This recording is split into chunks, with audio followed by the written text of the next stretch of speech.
Okay, time to get started. Welcome everyone. All the important people are here, so that's good. That's good. We're sort of working on probably about 90 minutes. We'll probably be here till about 4:30 or 5 o'clock. We'll see how it goes. I see a couple of instruments. Trombone. Is it a bass? Awesome. Awesome. No need. Yeah, no need. So what I thought we'd do is we'd start by, we're going to play a song that we played last night and open with that. And I think maybe the best thing to do will be to start with some questions after that from you. If you have any questions about what we just did, or if you've got specific questions for a certain member of the band, how they approach their instrument, or anything, feel free to just ask. Don't be shy.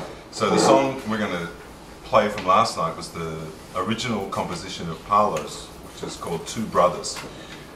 So do you want to maybe explain the approach to this, or what's going on, Paolo, a little bit? Or do you want to play it? Play it and then explain it. Okay, cool. If, all right. If they have questions. Sure. All right.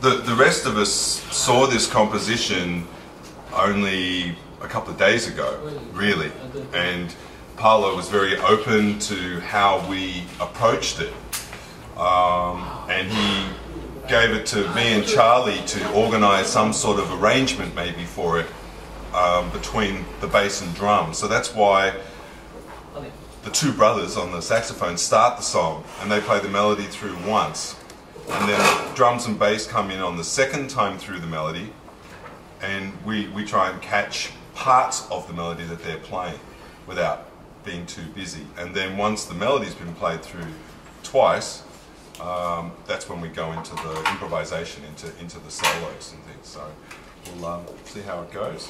Let's do it. You guys got it. Okay.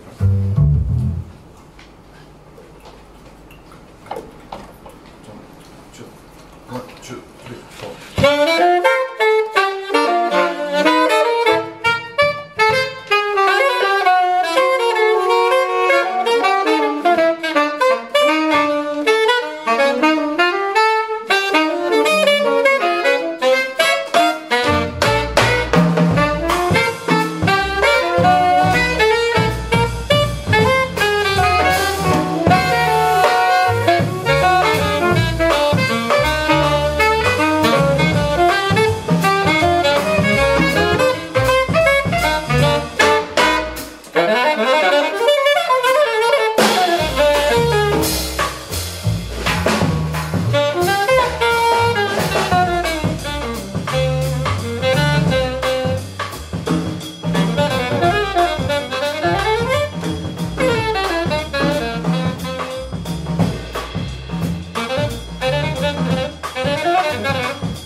questions?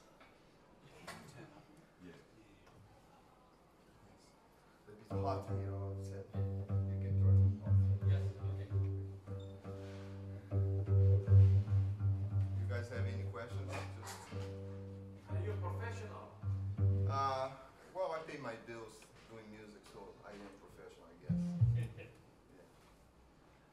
I think we all do music as our first profession. Yes, yes. So if that means we're professional, then yeah, that's right. We don't have day jobs. Play when you have time. Sorry. Play when you have time. We play all the time. All the time. Yeah, so yeah, it's a full-time job. Yeah, definitely. Any questions at all? Doesn't have to be about that piece either. Anything. Please don't be afraid to ask, because time is a little bit limited. So, how about the song itself? Would you please go for it? Well, okay, I'll try my best here. The idea about this song is actually to have two horns playing, having a conversation. You know, of course, there is a bit of let's say little canon happening here. But I was thinking about the guy that will be able to play with me. He has to have ideas, not totally the same ideas, but similar ideas. So I wrote for him based on blues, you know. Normally when you have 12-bar blues, most of the time we have a kind of sound. And I try to play more in the upbeat most of the time. I try to think about new ways of approaching melody. Most of all, the melody could be vertical or horizontal, so I try to mix mash most of the melodies. What do you mean by vertical and horizontal? Well, vertical meant to be based on chords, chord tones. Let's say C major would be 1, 3, 5, 7, 9. Right? Mm-hmm. And horizontal, I mean some passing tones that are scale tones. And yes, stuff like that. Yeah, very good. So I try to play different directions. For example, there's a line here towards the end that the first voice goes up and the other voice goes down. So they kind of do like this and they get together. They open up and they cross voices towards the end. I get his voice and, you know, we kind of cross patterns like we do when you're in a normal conversation, when you're not trying to control the conversation. So we kind of mix, overlap. Yeah, overlap. Yeah. That's the idea. Yes. Yeah. Cool. So basically, if you know music, that's how you do. That's what I do. How many musicians are there here?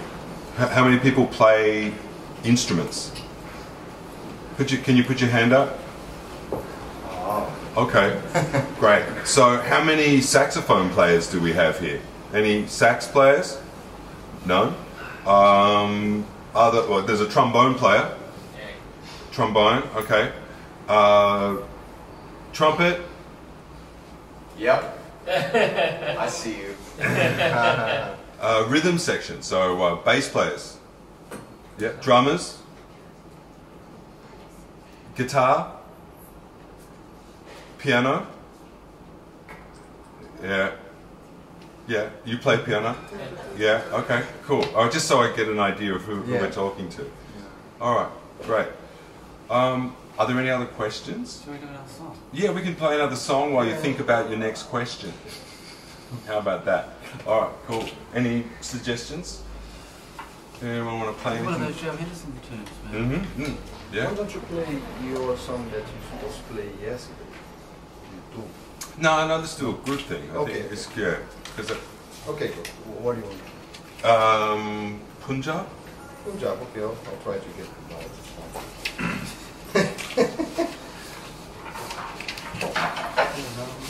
Everything we together. Okay.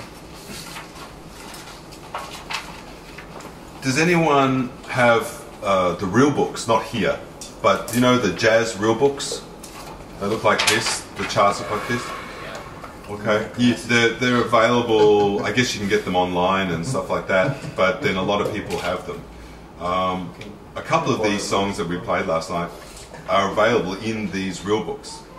So if you want to look at them later or you want to check them out, they're actually available, which makes it, you know, easier in a way. Some people would say that's not the best way to do it. Some people would say it's better to sit down and work it out yourself, which is true. But yeah, the charts are there if you need them.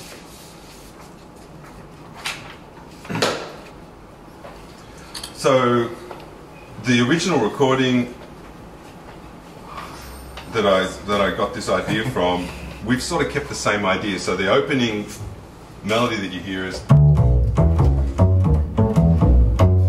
okay, and first time the horns will play that line, and I'm as the bass, I'm just playing the root note of the chord underneath that. But then in the second two bars, the drums and we do a response phrase. No. So, like Paolo was saying with his other melody, it's like a conversation. All right, we're trying to get some sort of musical conversation happening together. In the same way, I'm trying to get that sort of approach to this song as well, between the front line, which is the two saxes, and the back line, which is me and Charlie. So they'll do the call, and we have the response, at least for that section of the tune. So you'll hear them make the statement, and then we echo that. And then basically we're into the melody. Anyway, have a listen to it if you weren't. Was everyone at the performance last night? Is it? No, you guys? Oh, you missed a great performance. Right. Anyway, let's do it. Punjab. Joe Henderson. 1, 2,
let me talk about this group then, because obviously it's a little bit different from what you normally hear. I mean, it's not a new thing, not having piano or guitar. I mean, it's been done a lot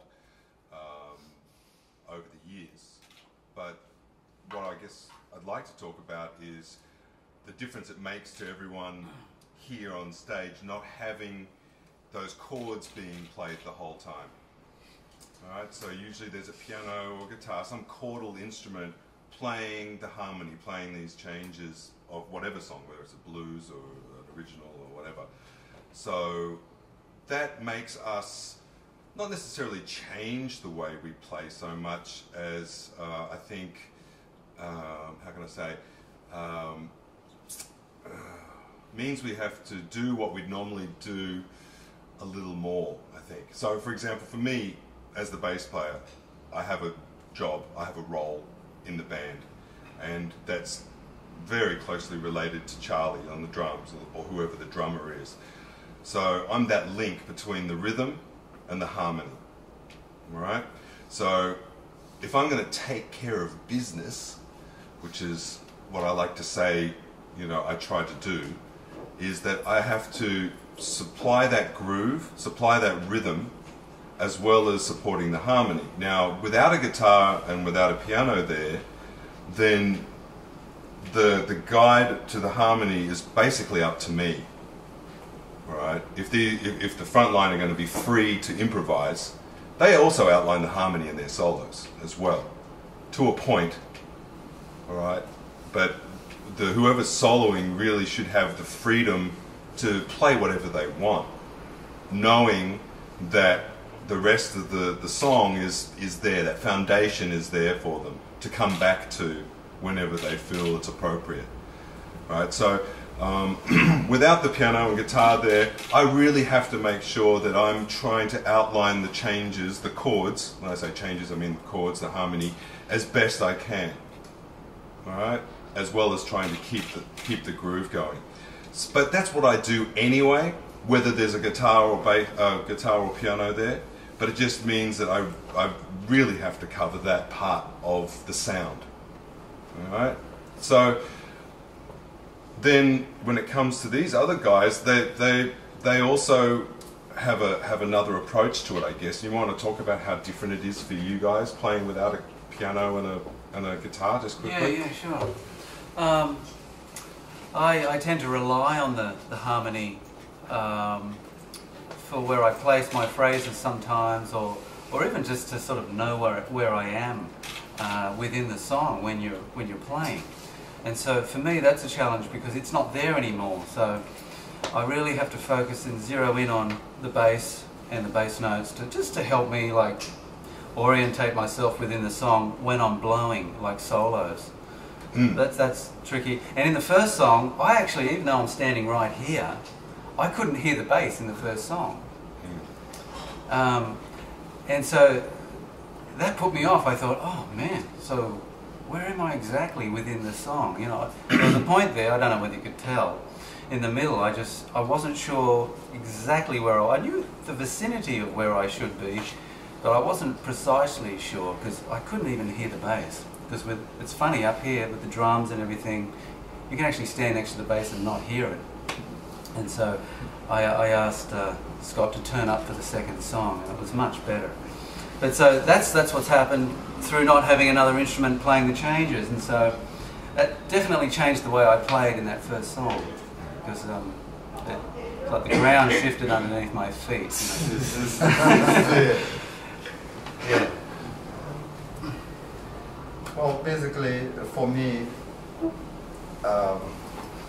I love that formation. That's my favorite formation, actually. Drums, saxophone, and no chordal instrument, piano or guitar, because most of the time, the piano players, they tend to put me in a straight jacket. Meant I have to play only something that is very close related to the harmony. And I love sometimes to get adventures a little bit. Right. So what you're saying is not having those chords there gives you actually more freedom. Yes, because I can think, let's say, I can think the upper part of the chord, for example, C major, I can think about E major, D major on top of the C major, A flat, sometimes G flat. So I'm thinking about the basics, yes, for sure, but I also like to venture up there, like as an analogy. Let's say we're on Earth here, but we are a bit in the moon, you know, we're all the day in the moon, I would say. So of course, I pay attention a lot to the bass, and drums is the deal for me. I really need the drums, because I know that, let's say 8 beats later, he will give me, let's say, B comes right now, on the bridge, right now, boom. Right. So it's great for me. I feel, I like to think that I'm a drummer. You know. And yeah, that's my favorite formation. Hopefully I can convey a message to the public that I'm free to do whatever I want. You know. That's the idea. Yeah. For me, you know, a lot of it just depends on the tune. I mean, there's no, you know, just because there's no piano, there's no single way that I'm going to play. You know, sometimes I might play exactly like I would play if there was a piano player there.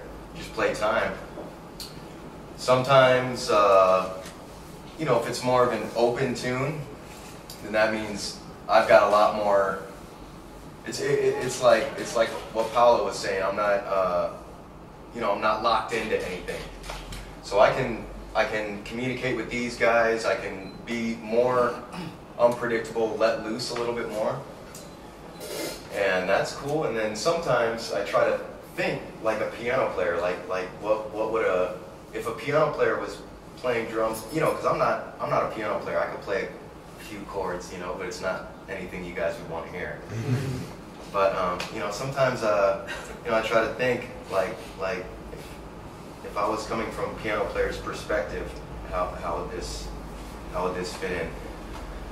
So you know, and another thing is you know, this isn't like a 32-bar form. This isn't a 12-bar blues. This isn't an AABA rhythm changes kind of song. So you know, I got to kind of focus in on the form a little bit more so I can support these guys and kind of outline that a little bit too.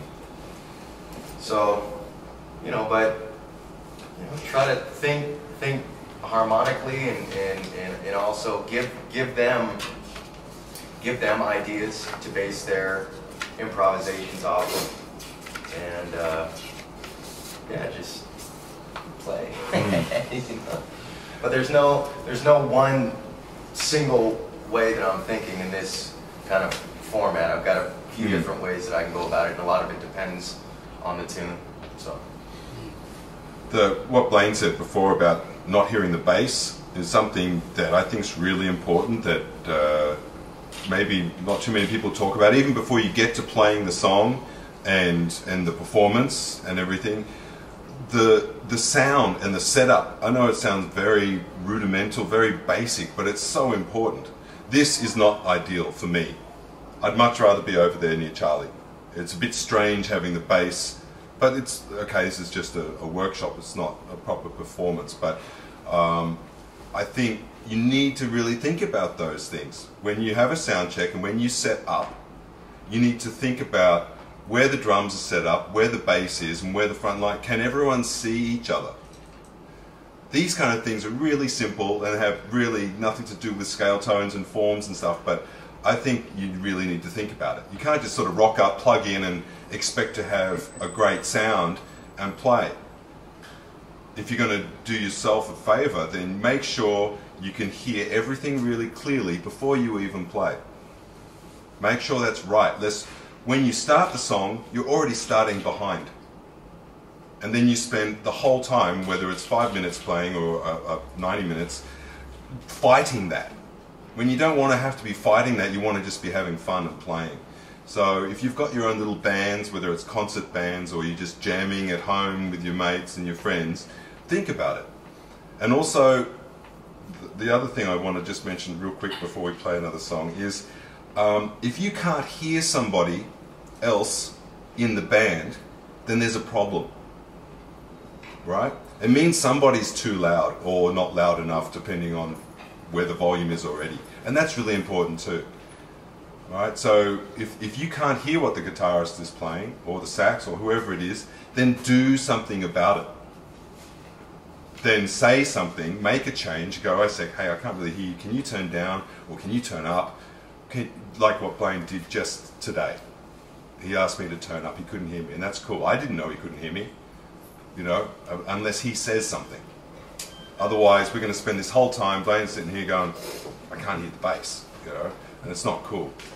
So think about that when you go to set up and we've got your gigs and your performances and stuff. Can you hear everything? Can you hear everybody when they're playing, you know? Charlie's great like that, because I know most of the time he'll play to the volume so that he can hear everybody. Even if I'm a little bit soft over here on the other side of the room, I can feel him adjusting his volume, unless he's going for it, unless he's just like, okay, cool, this is what's happening with the song, and he's going a bit crazy and stuff. But most of the time I know he's trying to listen to me, whether I'm standing next to him or I'm on the other side of the room. That's really important. Anyway, are there any questions? Yes? Maybe it's a stupid question. No. Because I don't know anything about music. Okay. I love music and jazz, it's not that I don't know. So this is a very Don't worry, it's fine. simple question. All three of you have music in front. Paper. On paper. Here. Okay? Yeah. Charles, no paper. Right. He has some for some. So, but he does look at paper. Doesn't look at. We're always looking at the paper. I believe it's not music, it's the beats and so on. I don't know what to call it. It depends on the song, but that last song that we played looks like that. So what's the rhythm there that you found? Okay. Good question. It's a great question. Because the alto, Yes. he said, I don't know where I was at the time. Right. In the middle was more or less. Right. So what does it mean related to the paper?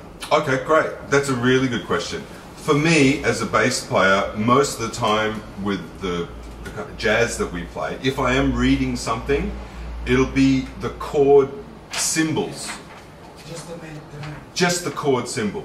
There's no bass part written, right? I make that up. I look at this chord, or these 4 bars, D major 7, B flat 13, flat 9, C flat major 7, and G 13, A flat major 7. I look at that, and I have to write or play a bass line that fits that, because they're looking at the same thing, and so they're going to base their improvisation on what they're looking at. So I have to play something that's related to that. So you don't read the small notes? Not in this case. Not in this case, but sometimes I do. It depends on how the arrangement works. If there's an arranger who has written a special arrangement of a song, and that person wants something specific at that part in that song, then he will say, or she will say, you have to play this. And I will play that, because it has some function, it has some purpose to the rest of the music. But most of the time, if I'm reading something like for this repertoire that we've got here, I'm basically reading just those chord changes. So when I cannot remember. Blaine. When you said, I'm not sure where I am in the music. Right. In that bar or at that moment, what does it mean exactly? Because he's playing for the chords only. Oh, that was more a volume thing, I think. It was. No, I knew. Or is it for the bars and you don't know where? It was a blues, right? Yeah. And I wasn't exactly sure where the first beat of the bar was, because I couldn't hear the bass. I think, is that for that bar, or is that for the bar in front? There's only one bar here or there. Was that for that bar, or was that for the bar in front? So I'm like, it was a short moment in the solo where I didn't know exactly where the beat was. And if you were wrong, what happened? I eventually came back to where it was. Because I just relaxed. And I went, okay, just listen. And I found it again. But I kept playing in order to try and find it again. I didn't stop. You couldn't. I could have stopped, but it would have looked a bit odd. You know. Yeah. But there's nothing wrong with stopping either, you know. So That's you, right. you play in a way by feeling. At that moment, yes, I was trying to feel where I was, yeah. I basically knew where I was, but I like to be precise, you know. Exactly. And then, at the same time, I thought, well, okay, there's no keyboard, so I can play anything, right? I can play freely. And I sort of incorporated that kind of thinking. I thought, well, I'm a little bit lost, so I'll just play freely, like free, you know. So I did that for a while until I found it. You don't read it, but how do you follow? You follow the stuff. I think it has to do with the structure, right? Form. So you're not reading, so Yeah. I'm just going along with the form. But also, sometimes I kind of like it when things get a little up in the air and there's kind of uncertainty there because it makes us have to work it out right there. You can't stop. Yeah, The whole band can't just stop and say, "Oh, okay, let's start again." you know. So it's kind of like I like those moments because you don't know what's going to happen, exactly how it's going to work out. All that you know is that you're going to work it out some way or another. Okay. And I think that's and having confidence in each other. This is why I like this ensemble, is because everyone's listening and all the time and trying to make it work. And we had a couple of moments probably last night at the performance where it was like, okay, it gets pretty loose. those like, were my favorite moments. Yeah, he loves it. But the thing is, when we needed to, we can bring it back. We come back to an agreement on where we are. There's no one here who's too stubborn or someone who's not listening, who's just in their own world, just like... Which happens everywhere. Yeah. You know, there was no one doing that. But the band is not very old. No, it's very, very new. To me, We had our first ever rehearsal 2 days ago. But you know, the other thing is. But, sorry, let me just clarify sorry, that just quickly. Yeah. We have all played together before in different groups. I played with Charlie on and off since about 2005 or whenever you rocked up to Shanghai. Yeah. And Blaine, I've been playing with him over the last 3 years or so. And same pretty much with Paolo, a little less perhaps, but not as this lineup. Yeah. Anyway, sorry, man. You know, you can always stay on the safe side. Yeah. But I don't like that. You know, I like taking risks and not being absolutely 100% sure if it's going to work out. I like that feeling. I like taking risks and you know, like he said, we have to trust each other. We have to have confidence in each other. That's a really big part of it. But I've never really liked staying on the cautious side. I've always, you know, we could have played take the A Train all night, or we could have played blues all night, but we wanted to take chances and things like that. And I think that was. do you mean can you push them? Oh yeah, absolutely. He does every time we play. He pushes. Yeah, I could. And that's why he's perfect for this group, because without those other instruments in there, because the piano is also, well, it's a percussive instrument. You know, by the book it is a percussion instrument because it's hammers hitting a string. So by definition the piano is a percussion instrument. And it offers a lot of rhythm and you know, as well as harmony and texture to the music. But without that there, in this group we needed somebody on the drums who could have that energy and interact and push all of us. Otherwise, if we got someone there just going ting, ting, ka-ting, ting, ka-ting, ting, ka-ting for 90 minutes, the music's going to just be like that for 90 minutes, and no one wants that. Never with Charles, no. And that's why he's perfect for this ensemble. You know, as I listening here our conversation, I'm thinking how I could express myself in a better way for you guys. And I think that the most important thing on the stage to me is realizing that, let's say, if you can see that perspective, like we are family here. I don't know how many children you have. Let's say if you consider that the rhythm is like the mother, very important in your life. You know, the bass is like the father, for example. This person, at the end of the day, is going to dictate everything to me. You know, what's more important, harmony or rhythm, melody? For me, it's rhythm at the end. I think. You know, Always. We play, let's say, a melody, a sound, pom pom, and then you make harmony, but it doesn't say anything. So at the end, the rhythm is going to dictate. So let's say he's a little bit in a deaf situation. We cannot listen to him. We just stop a little bit. Like the children, we are going to stop the father and the mother talk a little bit. Okay, let's listen to them. What do you want to say? Oh, that's what he meant. Then we go after. We kind of go with that flow. So I think that if you think as an analogy that this is a family, and we have to hear exactly what's going on. And of course we have the form, the structure, and we kind of try to follow the form. There was a piece last night that we played that actually didn't have a form. We played one song called Four Winds, which is written by Dave Holland. It was one of his tunes.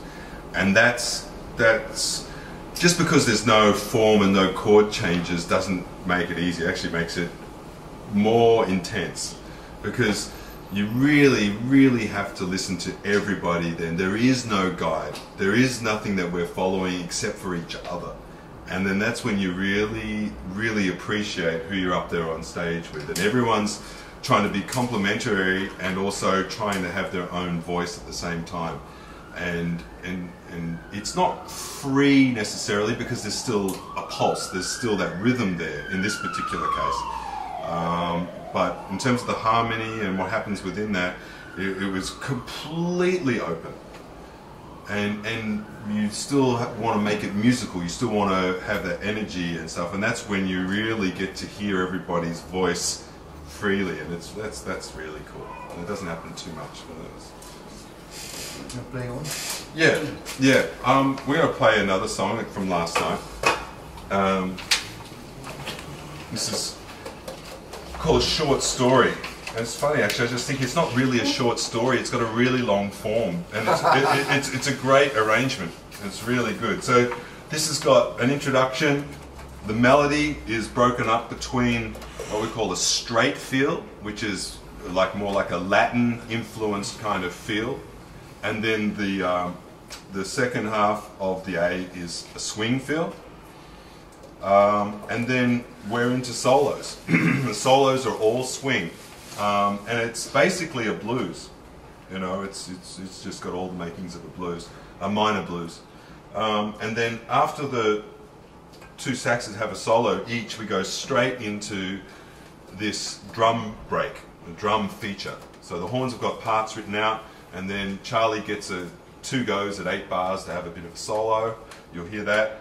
Then we're back to the melody, and then you see it's not a short story at all. And then it's got an outro that's written, which is really cool. I love this song. It's great. This is the first song we played last night. So it's a short story. I'll spare you the long introduction.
cement, so I can talk all day. But I'd really like to answer some questions if you've got any. They know everything. Yeah, all right. All right, cool. Thank you very much. We'll see you later. Well, maybe I can ask you some questions. So we've got a bass player, we've got a drummer. You play drums? Yeah. So have you got a band? Are you playing regularly with somebody? No. You have a teacher? Yeah. Okay. So you have lessons every week? No. Okay. Cool. What style of Yeah. music do you play? Okay. Do you? Oh, sorry. You're gonna go for it. I just had a view. My sons play guitar. They're both learning guitar, and what I'm getting them to do is, you know, play along to easy tunes, rock tunes on YouTube. You do that? Okay. Check You it out. Start doing that, and then start trying to do solos and that sort of thing you know, with the songs you're listening to? He could swing a bit, man. I heard him last year, man. Oh, okay. He could swing. Got some bossa nova in there. Right.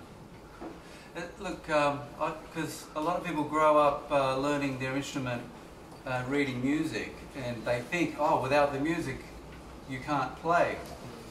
And a lot of people get older and they take the music away, they can't play a thing, you know. So I'm always trying to get people to get rid of the music and still play. And so that's what we're all about. Playing music, you know, from within and having it come out, you know, and learning the techniques of playing without music. It's great. It's a good thing to start when you're young, because a lot of people get older and they get scared of that. Oh, don't take the music away, I can't play. Well, you can, you know. So I try and encourage people to start improvising. Take it all on. Take it all on. My first band was a heavy metal band. So I started on electric bass, and I still like to feel like sometimes that I bring some of that feeling that I had playing in a metal band to a group like this. You know, especially playing with a drummer like as dynamic as Charlie, you know, who's beating the drums and playing all these roles and stuff, not all the time, but he's more than capable of doing that. And that reminds me of how it felt like to be sort of rocking out. But I'm playing this now, and I'm trying to swing, or I'm holding a different groove. But I like to think that that initial feeling from that first band I had, I can sort of bring parts of that to this sort of ensemble when I want to go, which I do a lot. You know, if I get a chance to do that. I hate it when he does that. So I guess what I'm trying to say is continue on from where Blaine was talking about checking stuff out. Check it all out. Check out bits and pieces and take from it what you like. Check out some pop and some rock. Check out some metal. Check out your bossa novas and your swing, you know. As a bass player, I really love funk music. You know, like the electric bass is my first instrument. And the electric bass for funk music is, you know, it's amazing. It's such a crucial part of that. And I like to think of there's some sort of funk in everything that I play. Even with that.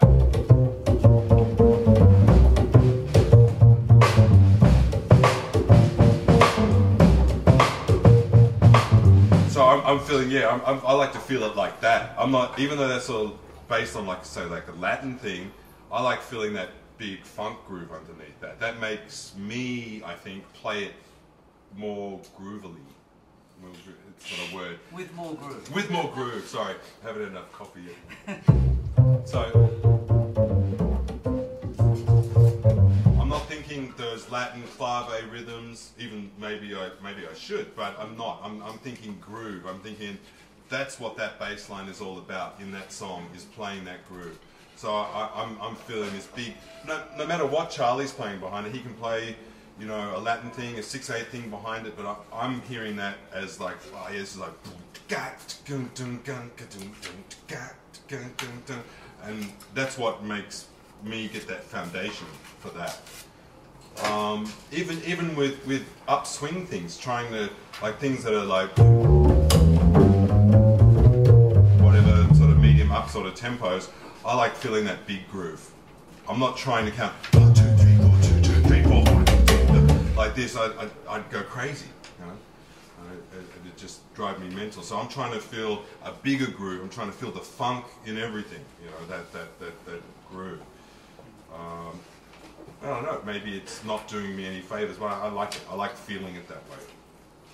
It's so, but that comes from me checking out funk music. That comes from me checking out James Brown, Earth, Wind and Fire, more recent things like D'Angelo and Michelle Ndegecello, and hearing how they're playing grooves and things, and that stays in here. The stuff I like stays in here, and I hopefully it'll come out eventually with what I play. I don't know. We want to have another play. We're gonna lose the horns very shortly, maybe in about 10 minutes or so. So if you have any questions for Blaine or Paolo, now's the time. But if you don't, we'll play another song. You know, before that, I got one thing to add. You know, all the music that's happening today comes from something that happened before. It's all kind of, there's a common source to all this. So the further you can go back and the more music you can check out, I think it's going to add a bit of depth to what you're doing now. Now if you're playing rock music, contemporary rock music, that comes from something. It's not like, you know, it just appeared out of thin air. There was a way that it's kind of evolved, and the more that you can kind of check that out, I think that would do some good no matter what kind of music you play. If you play, you know, well, the music that we're playing, some of it might sound kind of more contemporary, but the thing is, you know, the further you can go back and check out. See, for me, I tried to go all the way back to the beginning of the drum set. You know, the beginning, like New Orleans parade rhythms, the second line, and all that stuff. That was before there was even a drum set. You know, and this instrument is only about 100 years old. Same with the saxophone. It's just a little over 100 years old. It's a relatively new instrument. So I mean, you know, I tried to go from the very beginning of it forward, and it was like all along the way I said, oh, okay, so that was like the beginning of rock and roll, okay? This was, and so I started to see how things kind of developed with the instrument. So, and I still try to do that, you know, it's not like I've like studied it and I'm finished or anything, you know, I keep trying to add more things, and now it's getting to the point to where world music is coming more and more into play. So if you can get music from, you know, anywhere around the world, Brazilian music, African music, Cuban music, Indian music, you know, no matter where it's from, that's going to add another layer to your playing too. So try to go back, check out the history of the music, how things have kind of evolved, and it's not like you have to, you know, like do it all in like a week or do it all in a year. But even just checking out a little bit may Anyone you want. may kind of give you some inspiration for what you're playing now. No matter what kind of music it is, there's something you can take from it. So. All right, I've got to leave in 5 minutes, but so we're going to do a quick blues, a John Coltrane tune before I go. These guys are going to stay. I'm sorry, I've got to go back to Hong Kong. Cool. Yeah, okay, let's do the blues. It's called Some Other Blues.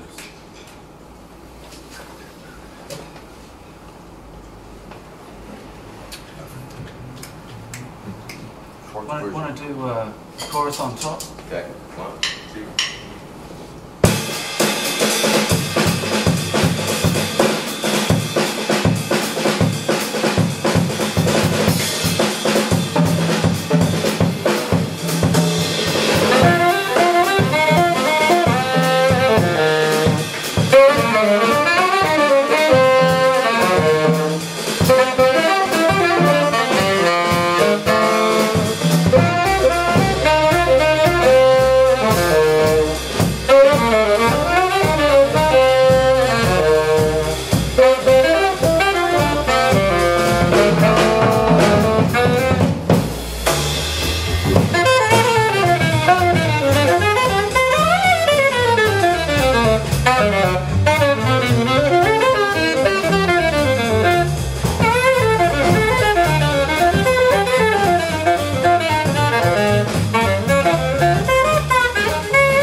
Any questions at all? Just about. Sure. You don't need the piano. You don't think so? Yeah. I was just looking at the piano. Right, well, we actually have a really great piano player who just walked in. But I mean, no one doesn't need the piano. Well, Because we're trying to get by without it. Trying to create a different sound. We're trying to create, yeah, just a different sound. okay, you two guys, you're perfect for each other. I think so. I think we work well together. Those two guys, Yes. they are just enough, I mean, together. Mm. The way they play, Yes. the creatives, Mm. that goes from Yes. from the and when they play together, you can barely hear anything was there. Right. Right. So, You don't need it. right. Because everything is The energy is there. there. They're supplying rhythm, enough. The sound, the melody. Exactly. Exactly. I think if we're supplying the groove and the feel, and these guys are doing their thing, then that's it. It's all there. And then with the dynamics, whether we're playing soft or loud, we can create so much without that. Really more free if you have the piano. And the piano imposes some, now it's my turn. Right. You know? Right. And like that, I think you are much more free. Yes, definitely. But then, yes, Yeah, like Paolo said before, I mean, working with a piano or guitar, it does make it restraining a little bit. And for me, or for everyone, but for the bass as well, because I'm the link between the chords, the piano and guitar, and the rhythm. So I'm the meat in the sandwich, and so I really have to concentrate on what the piano or guitar is playing and how they're playing as best I can, at the same time trying to hook up with him. But when it's not there, I have the same chords on the page if I'm reading it, and possibilities, but it gives me more options if there's not somebody there going clunk, clunk, clunk, clunk. But you can get great piano players who can play in a way that does not restrict you as well. And that's a beautiful thing. Just somehow the way that they voice the chords and where they play, you know, it still gives you some freedom. It's not always like this, you know, not always. Sometimes, yeah, some space, yeah, someone who's listening to everything that's going on. I mean, we can play a song together without horns. You know, I can play a melody and then go into a, like we could do something that we've probably done at some stage before. Let's do something we've never done. Yeah, right. Ever done. Make it up now. Let's play a standard first. Just I'll keep it short, but you'll feel the time and you'll hopefully feel the chord changes, even though one's playing chords, as we go through.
So that's a very standard sound. I think it's easy for people to hear. It's in like lots of 8 bars. There's like 2 A's. There's a B section and another A.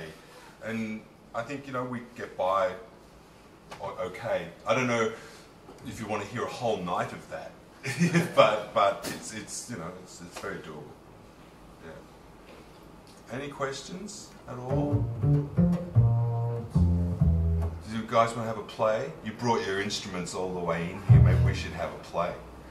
Yeah. You want to get your bass out? We got bass, right? Yeah. Do you play upright bass? No, but you've got your bass. We've got a drummer and trombone, right? Yeah, that's saxophonist. Oh, we've got a sax as well. Great. Oh, hey man, how are you? Good. Long time no see. Okay, well let's have a play. Let's spend the next, you know, say 20 minutes or so just playing a few songs, and then maybe we'll finish up with that. All together, one at a time. What do you reckon? Drums, bass, come on, come and play something, and then we'll have a listen and.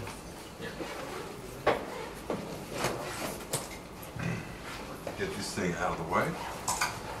Don't make me look at it.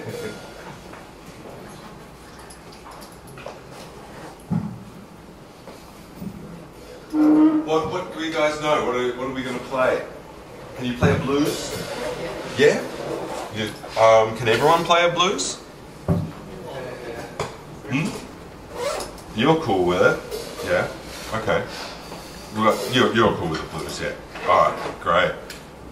So, you're trombone? Yeah, sure. So what are you doing sitting down?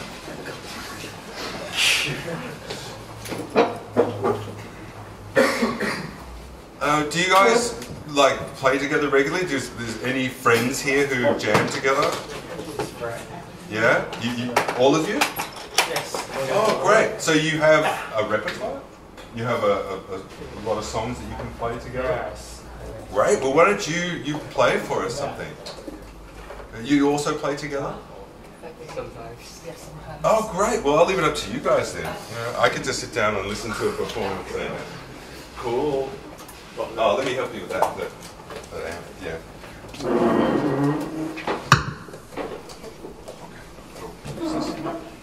Okay,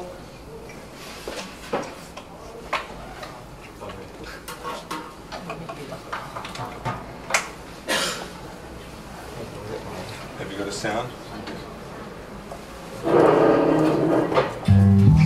Okay, cool. Change it if you need to change the settings.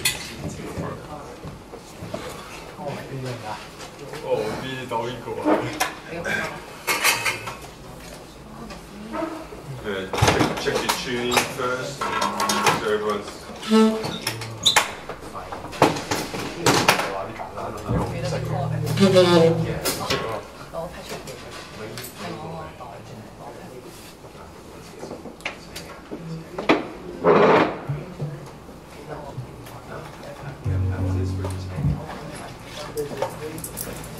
It doesn't have to be a blues or anything you want.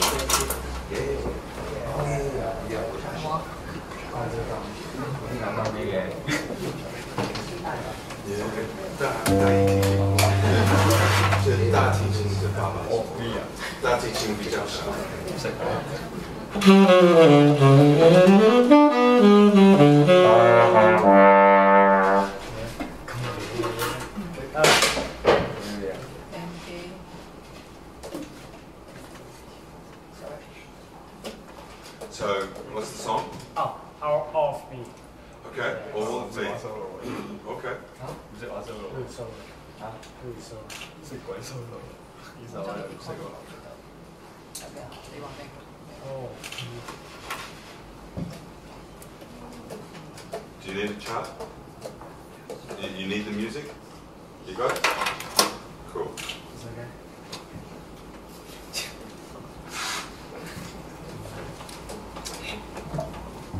Alright, go for it.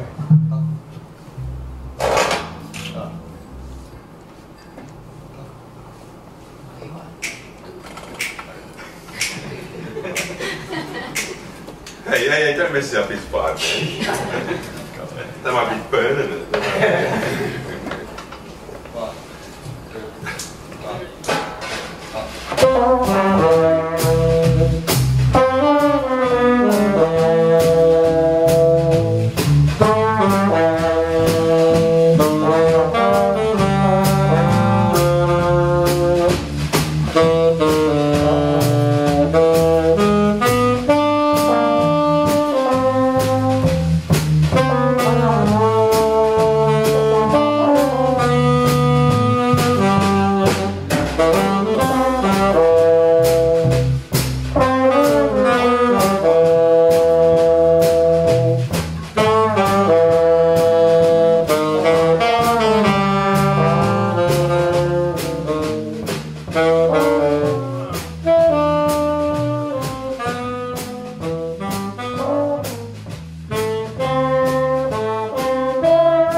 not together. Not together, right? Sometimes that's a bit hard. Yeah, yeah. What was not together about it? I mean, maybe the melody we need to confirm that. Right. Just make sure that was okay. Your solo was really nice. Yeah, it was great. It was great. And your solo was good for different reasons because you went back to the melody. First time maybe song. Right. Really? Well, that's great because you know the melody is always going to work. That's so I'm listening. Yeah, it's great. But that's a really great place to go. And some people forget about that. Seriously. You can walk in and hear someone playing a standard and you won't know what song it is because it means nothing to some people. They play the melody and then it's gone. For what? I mean, that melody of the song is the thing that is the starting point for all the improvisation. You know, even Charlie and I playing these other songs that aren't standards, you know, the things that don't get played so often, we're both still playing the melody in our rhythmically and sometimes with the notes while we're supporting the other soloists. It could be some hit that going into the next section or something like that. We're always, well, most of the time, the melody is there somehow. So that's great. Don't be worried about quoting that melody at some stage. And those certain notes, if you see a chord that you're not familiar with and you're not sure how to solo on that, what's the melody on that chord at that time? That's going to work for sure every time. And you can sort of start from there. So that's great. Don't be worried about having to go back to the melody. It's actually a really good thing. You know, that was cool. How did you feel about it? Is it the first time you played that song? Before I played Once, right? Second time. Okay. How long have you been playing bass? 3 months. 3 months? No way, really? That's great. Okay. I can definitely give you some help with that really easily and give you some things to think about. Like in 5 minutes I can, or even less. For example, C, the note C. Do you know how many C's you have on that bass? 4. Really? Count them. Find them for me. Try it. Don't start there. Start on your E string. Start on the low string. Where's the first C on your E string? Great. Is there another one on that string? It might be up a little bit higher, but is there one? I can tell you there is. Yeah. Almost. Okay. So that's 2. 3. Where's the other one on that string? Almost. There you go. 4. You got it. 4. Next string.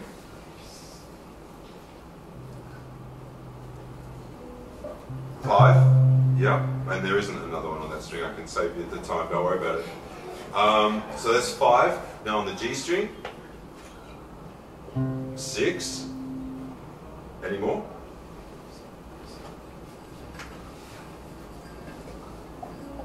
That's it. All right. So you got 7 actually. Okay. So you got 7 C's, and that's just one note out of 12. All right. So there are 12 notes to choose from, right? And that's 1, and you got 7 on there. So my suggestion for you would be to pick a note every day, a different note every day, and find out where those notes are. All right. And then do this. I just want to, because I'm the bass player, so I can give you a lot right now, and I want to do that, okay? So I'm not trying to embarrass you either, I'm just trying to help. Find those 7 C's, and then do this exercise. Play a C every 8 beats. So have your metronome on, or with a friend playing the drums, every 8 beats play a C. C, 2, 3, 4, 5, 6, 7, 8, C, all right? But each time you play a C, make it a different C. You can't play the same C twice, all right? And what this is going to do is it's going to get you really familiar with your bass and where all the notes are, and it's also going to get you thinking ahead. Because you know when you play that first C, and you've got 8 beats to go, it's like, where's the next C? on my bass. I can't keep playing the same C all the time. I've got to find the next one. So you're thinking ahead. And if you play one note per beat, as long as you play a C at the beginning of those 8 beats, I don't care what the other notes are. The other notes can be anything. You can play whatever notes you want, as long as you play one note per beat, and each 8 beats you play a C. Do that every day, and the next day do G. How many Gs do you have on your bass? Where are they? That kind of thing.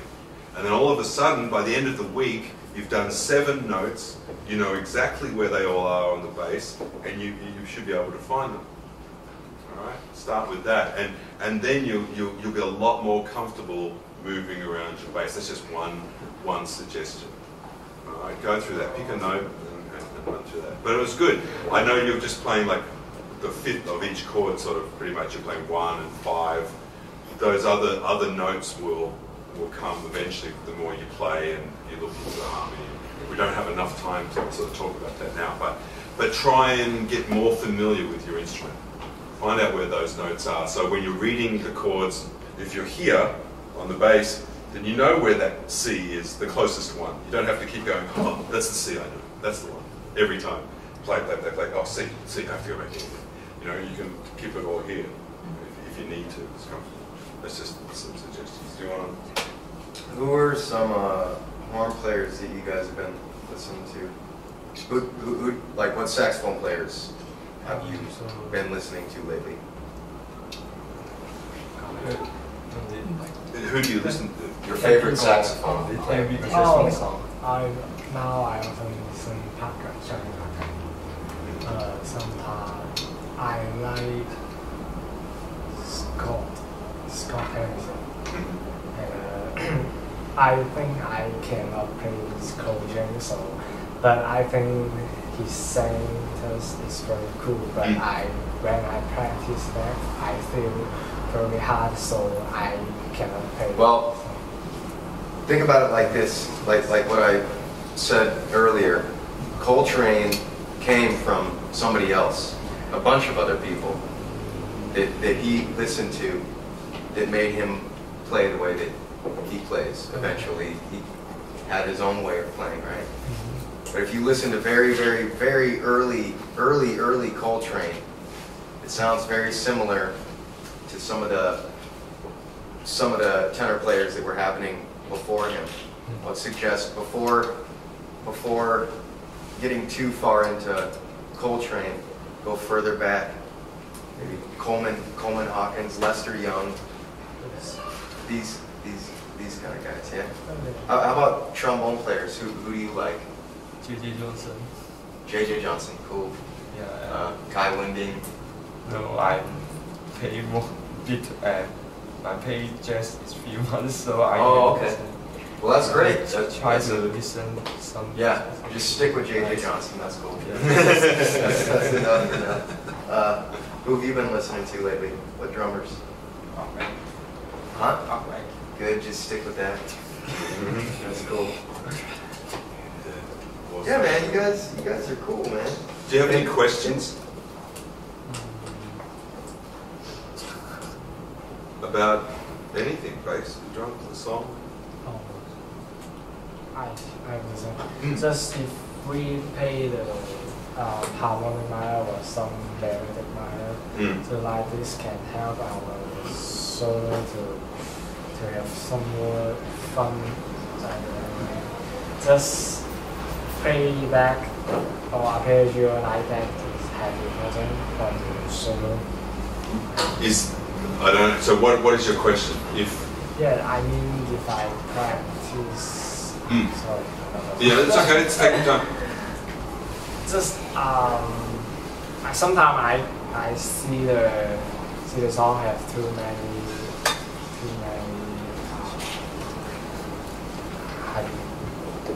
Too many chords. Too many. Yeah, but yes, it's the chord to chord. I cannot find first chord to change to second chord. Oh right, right. Good voice. Okay. How to play through the changes. Yes. The voice things. So, yeah. So how do you think about it? What about just guide tones, chord tones? Start with that. scale, guidon scale. Right. And, so on first chord, first note is and second I'm humming. Just on the first chord, the note have the sharp, and the next chord no sharp is the natural. Oh, okay, changing. Flying back to play that. Okay. What there's, if you want to play the changes, if you want, because there's a couple of approaches. If you're trying to play a solo that sounds like you're playing the chord changes, right? Then you need to know what those notes are in the chords, right? You need to know every note that's in that chord before you even think about the scales, because there'll be many possible scales for one chord, right? There are many possibilities, but you must understand first, this goes for the bass as well, really important, is what are those notes in the chord? And then when you're looking at one chord to the next, then you need to understand that relationship and that movement of those notes in those chords. So think about a piano player and how the piano player would play those chords, right? You see a piano player, they play like 6 or 8 different chords and their hand can basically stay in the same spot. That's because of the voice leading and the guide tones of the chord are very actually close together most of the time, especially for these kind of standard things, right? So you have to really just look at a chord and know exactly what notes are in there before you even start thinking about your too many melodic minors and things like that. That'll come later, but you have to know what's happening there first. But the other thing I'd say is important for everyone is time. Time feel, solid, rhythm, at least be able to play good time. And then you can start being lazy with it, pushing it faster and stuff like that. Because you can actually make what some people might say is a wrong note or notes still work just fine because of the way they're being played. Right? If that time and that feel is there, then you can just be a lot freer to play so many things. So it always comes back to the time. Always. Always. Before you get lost in scales and books and exercises of all that, time. It has to be happening. So you can play a completely different scale maybe that isn't, some people would think, that's not even connected with that chord. But you can make that sound really happening if you're playing it with a groove and in time. And I've heard lessons with Pat Metheny where he says that same thing, and that's his philosophy. He can play a chromatic scale over 2 octaves up and down. He'll play it over anything and it'll still sound really cool because of the way he plays it. You know? I often just when I saw I lose the weight. I lose my weight. Right, you lose. Yes, lose my weight. I don't know. Yes. Right. And listen, if I have a camera and just I'm looking it and it's like I don't know where to go. And I think, but they have not wrong notes, but I don't know where I go. Right. I think you can start by just looking at the very foundation of the chords, the chord tones and stuff, and time. You already put in lots. I've got something to add. I think it would be a good idea to maybe go back, for instance, all of me, yeah? You go back and listen to maybe the way that maybe Coleman Hawkins might play that, or Lester Young might play that, and take maybe just eight bars of his solo and try to memorize it and try to play it. Just 8 bars, yeah? And then see what notes he's choosing, and then ask yourself, why is he choosing those notes? And you know, because for me, even though I play drums, it's not necessarily that I want to play all of their licks. That's not the point of transcribing to me. The point of transcribing is to try to understand the way that they think. This is what I want to do. So maybe try taking 8 bars of Lester Young solo. You know, any tune. Just pick one of the tunes that they do, and try to memorize those 8 bars, and then try to understand why those notes are happening or why he's playing these kind of lines. Like that. That might help. I mean, I don't play the saxophone, you know, but I think that's probably a good way to go about it, because the music is a language. It's not a you know, it's not like you can read it out of a book or by learning lots of scales and lots of chords and everything. Of course, that's important, but there's a vocabulary that goes with it. That's more important. Yes. I have a question. Just if I just start to transcribe, can I transcribe Coltrane early? Well. But even earlier Coltrane. I mean, maybe really early stuff. But I mean, his time. It's you know, it's tricky. I think it would be better if you went with Coleman Hawkins or Lester Young. You know, because early Coltrane, he was coming out of the early rhythm and blues bands. He played in a band led by a saxophone player named Earl Bostic. He was playing like basically early rhythm and blues, and that was before he even went with Miles and all that. You know, it was basically like jump swing. You know, early rhythm and blues. That was Coltrane's early stuff. So if you can get the mentality of these big band saxophone players, then you're going to be able to understand the rhythm and blues saxophone players, because the rhythm and blues saxophone players were coming out of the big band tradition. So now if you can get the early rhythm and blues saxophone players, the way that they're thinking, the way that they're approaching the blues and things like that, maybe that would give you a little bit more foundation in terms of understanding where Coltrane was coming from. I mean, there's a lot of, it wasn't only that with Coltrane. I mean, he went, you know, but I think, you know, if you can understand early what was happening with him, and then you just kind of follow the timeline along, follow every step that he kind of took, and a lot of times that's going to help make a little more sense out of it, as opposed to if you sat there and you tried to transcribe A Love Supreme.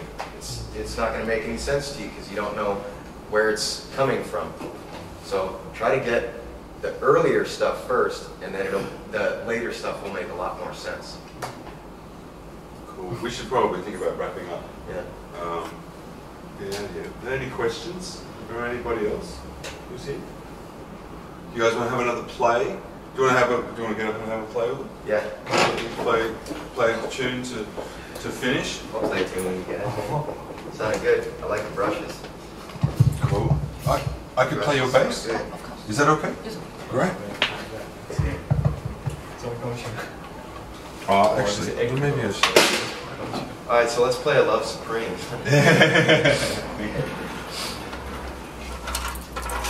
Let's just play a blues hit. Let's just play a blues, nice simple form.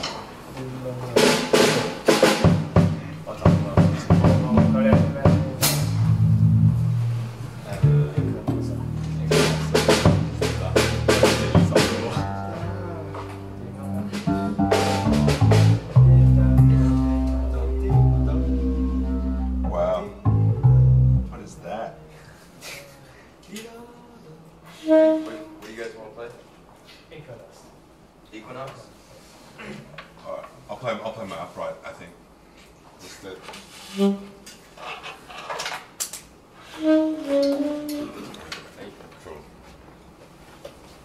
Equinox?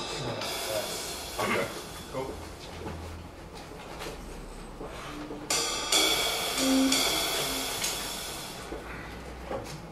What key are you playing? Is that concert? No, it's beautiful. Oh, okay. Cool. B flat. Oh, okay.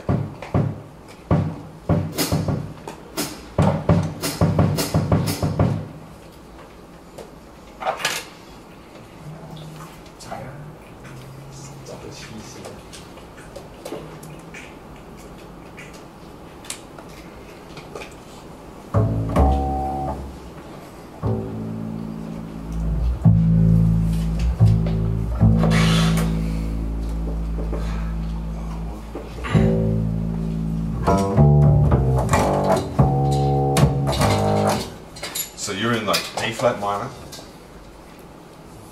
Yeah, D flat minor. First is Okay. D flat and Yep, cool.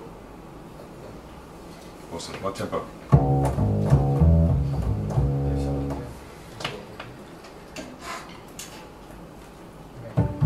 What tempo? Whereabouts? Down, down, right here. 1, 2, 1, 2.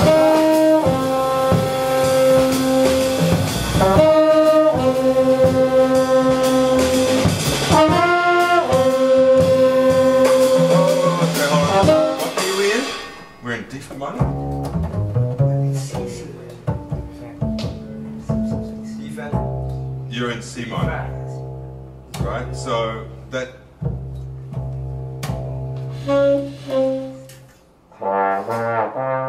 Okay, cool. Just checking. Alright.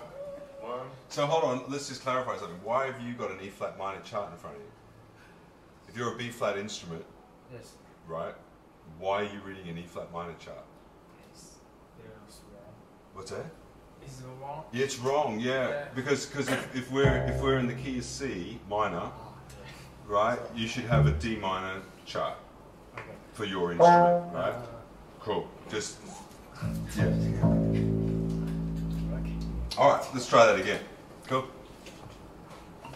You know, how about they count it off? Yeah. Yeah. You count us in. Okay. 1, 1.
everyone again for having us here for this weekend. It's amazing. The Macau cultural people and the Macau Jazz Promotion Association, it's amazing.